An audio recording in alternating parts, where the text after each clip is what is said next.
Hey people, how's it going? Welcome to another video. Welcome to the first segment of my top 50 albums of all time video series. I did a video a good little while ago, I think about 2 years ago now, of my top 10 albums of all time. And to some degree, the ones in that video were very highly regarded in my opinion. However, I did really quickly just put that list together and didn't really think much of it other than I knew what the top four were and that was about it. I just threw, oh yeah, I like that. I like that one. So this time we're doing top 50. I've actually sat down and thought about it. Which album do I prefer more? Do I prefer this one over that one? And it's been an interesting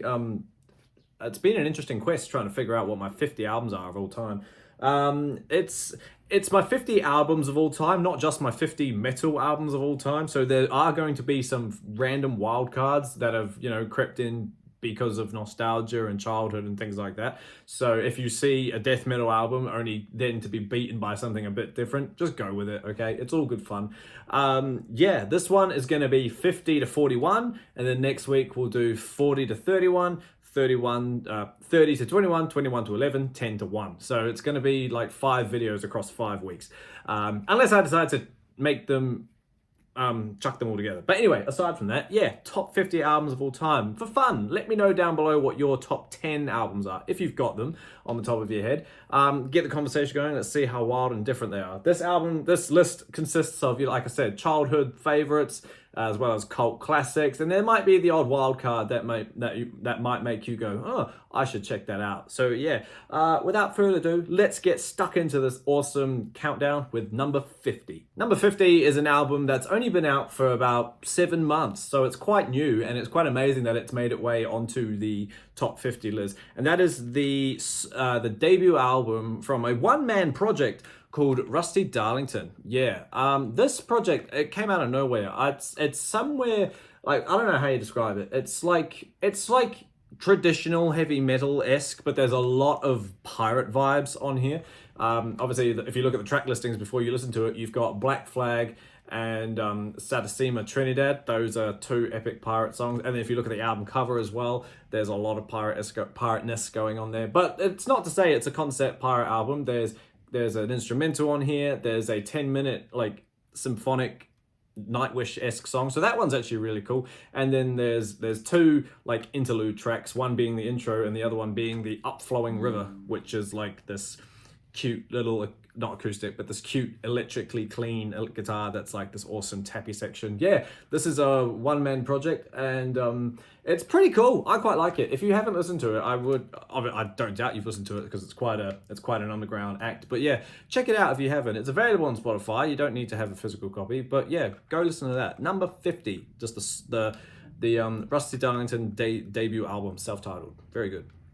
Number 49 is a black metal album by the band Ulva. And this is Birdgat, I think. Et Eventia e Capitil. I don't know how you say that, but that's the full name. So we're just going to call it Birdgat.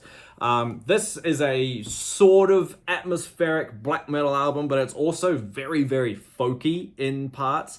It kind of breaks away from traditional blast beat black metal. There are blast beat black metal moments on this album, but it doesn't flow through the whole thing. This album came out in 1994, so it's 1995, February 1995. So, oh, when did it actually come out though? Wiki doesn't actually tell me. Shame. 29 years old. Yeah, like I said, it's all in Norwegian. There's not English on here, at least the song titles are. I haven't actually read the lyrics in a very long time.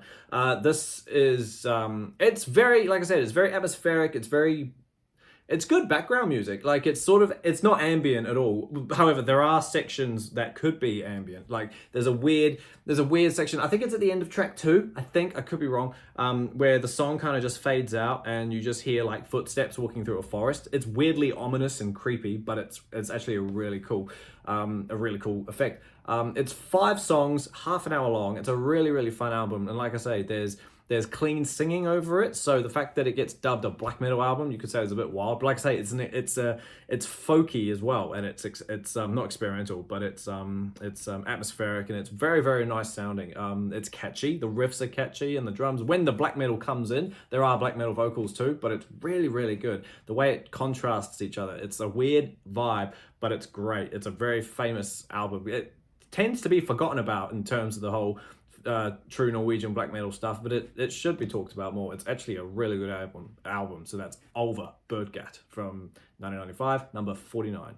Weirdly enough, number 48 is another black metal album from Norway, and that is Philosophem from Burzum, however you want to say it. Yeah, I haven't listened to all of Burzum's stuff, but I've listened to the famous Burzum stuff. Obviously, I've got Philosophem and I've got the debut as well. But this one's a great album. Like, if you're a black metal fan, oh gosh, didn't realize the vinyls weren't actually in the thing. They're just chilling in the gatefold. Once you get past the raw fuzziness of this album, it's actually so good. This one blends, black metal, fuzzy black metal with harsh vocals, but there's also some mean ambience on here as well. I've listened to the ambient track several times to help me go to sleep. It's like 25 minutes of proper Burzum, just like an ominous sound with like keyboard notes just repeating for like literally half an hour. That's a really long title to read. Rundag Indai Transcendita Star. I'm sure if I Wikipedia this, it will translate it to me. But yeah, aside from the epic 25-minute ambient track, obviously you've got Dunkelheit, which is a great song. I really love that one. Jesus Todd. And then the rest is in Norwegian. Well, I mean, they're all in Norwegian, but like, yeah, it's fuzzy, it's cold, it sort of set the path up for what Burzum would go to do later in terms of like more ambienty fuzzy stuff. It's really, really good. It's probably the first atmospheric black metal album? I'm not sure. This one came out, when did this one come out? 1992, maybe? I'm not sure. Okay, I don't know why I said 1992. This one came out in 1996. I think the debut came out in 92. Yeah, that was dumb. But yeah, it's a fantastic black metal atmospheric album. If you haven't listened to it, please go give it a go. That's Burzum Philosophem, number 48. Number 47 is the second album from the Dark Element, and that is Songs the Night Sing. This is a little project that includes Annette Olsen from Nightwish, if you're familiar with her era of Nightwish. And the other guy, Jani Limitainen, who off the top of my head was from, who was he from? Who did he play with? He played with Sonata Arcata, I think that's how you say it, yeah. This is obviously nothing to do with either of those two bands. This is just a fun, catchy power metal album, but it's got like the slightest tint of like industrial stuff, I reckon. Like just the way the keyboard sounds do and the certain effects on the drums and things like that. I heard the title track, Songs the Night Sing, on a playlist, and it honestly blew me away. I just thought the chorus was so damn catchy, and the content, like the idea behind that song as well, about the whole like, it's like, getting rid of your old life and going to live to the full extreme, live your dreams and whatnot. Yeah, hear the songs the night sings, embrace everything as it comes. It's a really cool song, and yeah, I think that song's great. But the rest of the album is great as well. When it all comes down, silence between the words, that's quite fun. Pills on My Pillow is a bit weird. There are a few like missed songs of this album. The Pallbearer Walks Alone, I really like that one as well. Get Out of My Head is a bit like what I call, it's like a Disney song. It sounds like something Hilary Duff would sing. Get out of my head. And it's either like Kylie Minogue kind of stuff, gone metal.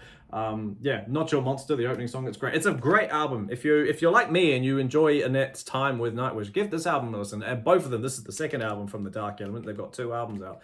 Go listen to both of them. This one's awesome. The debut is great. But yeah, that's number 47, Songs the Night Sing. Number 36 is a progressive metal album from Dream Theater, and it is 6 Degrees of Inner Turbulence.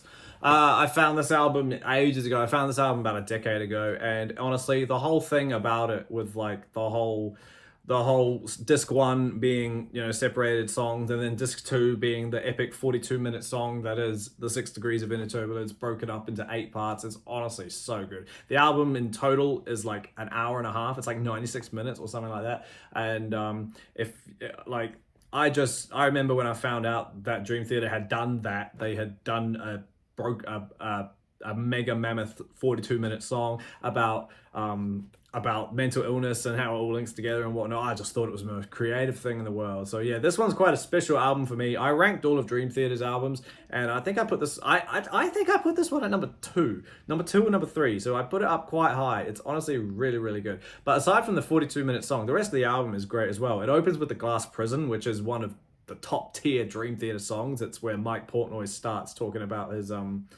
alcohol recovery 12-step suite thing. That's a really great, brutal Dream Theater song. It's awesome. Blind Faith is a bit of a skip one. Misunderstood is, these songs are okay, but then The Great Debate and Disappear, I really, really enjoyed listening to those ones. And yeah, it's just a fun album. It's typical Dream Theater. The 6 Degrees song is amazing. Favorite part I think will be About to Crash Reprise. I think that's great. The Test at Something More is fun. Yeah, it's awesome. If you haven't listened to this album, take some time off and listen to it. It's a good time. That's 6 Degrees of Inner Turbulence, number 46. Number 45 is Mechanical Animals from Marilyn Manson. This album came out on September 15, 1998. And I think this is one of his best albums, obviously. It's not my top ranked Manson album, but that will be in this list as well. I should have mentioned as well, there will be repeats of bands throughout this list. It's just the way it is. Mechanical Animals, 1998, really was the start of Manson like becoming him. Like the debut, Portrait of American Family, is great. I do really love that one. But this one was just really the next level. This one has styles of, industrial and almost not pop per se, but it's just a real vibe of late 90s kind of hard rock, heavy metal stuff. The Dope Show, the song Mechanical Animals. This album also has I Don't Want the Drugs.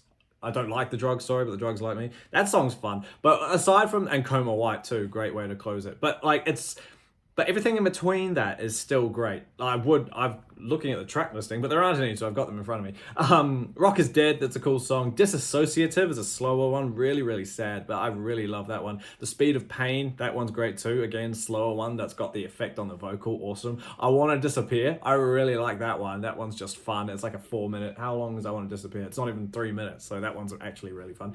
New Model 15 is the first song where Manson started to use the 1-5 thing about him. His birthday is January 5, 1-5, so he uses that. This is the first time he's mentioned it, and it keeps recurring in every Manson album, more or less every Manson album, so that's kind of fun. It's a long album. It's just over an hour, but it's honestly so good. I might put this in my car soon because it needs to be re-listened to. But yeah, that's 45, Marilyn Manson's Mechanical Animals.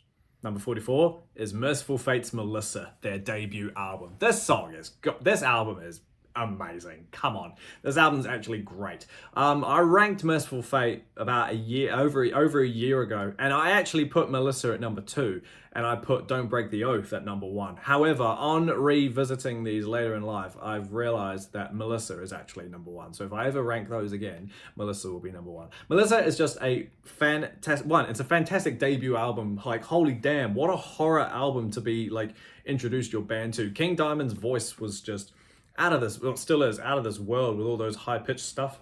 And if you're like me, the first time I ever heard these songs was through the Metallica medley, the Mercyful Fate medley that they did, and I thought that in itself was great. So to hear these songs, like how they're supposed to be, and hear like pretty much like the entire album is on that medley, but like Evil, Curse the Pharaohs, Into the Coven, and At the Sound of the Demon Bell. It's a perfect side.